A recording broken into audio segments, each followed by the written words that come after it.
Cette opération avait pour but de faire la chasse aux personnes corrompues implantées dans le système politique, judiciaire et policier du pays. Pour le coup, cette opération fut assez efficace, puisqu'elle permit d'arrêter 25 hauts fonctionnaires mexicains ainsi que Noé Ramirez Mandujano, qui était le chef de la lutte anti-drogue. Cela montre que les cartels ont pénétré toutes les instances du pays et qu'ils soudoient aussi de gros bonnets. Felipe Calderón a voulu démanteler principalement les cartels du Golfe et le cartel de Los Zetas, qui a d'ailleurs été créé par des membres du cartel du Golfe, mais celui-ci s'est émancipé vis-à-vis de son grand frère qui est devenu indépendant. Ces deux cartels restent en collaboration et font partie des cartels les plus puissants du Mexique, avec le cartel de Sinaloa ou encore le très jeune cartel de Jalisco Nueva Generación, né d'une scission du cartel de Sinaloa.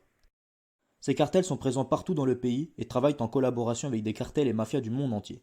Le chef du cartel de Los Zetas a d'ailleurs été arrêté en 2018, tout comme Joaquín Guzmán, surnommé El Chapo, qui était à la tête du cartel de Sinaloa.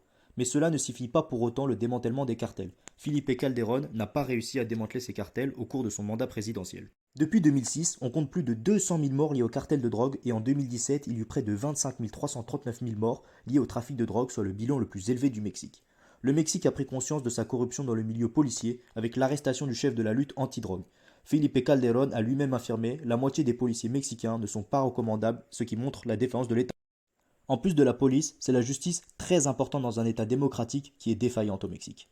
En effet, la plupart des narcotrafiquants qui se sont fait arrêter ne passent même pas devant un juge car ils sont relâchés avant ou alors ils prennent des peines très faibles par rapport à leurs crimes.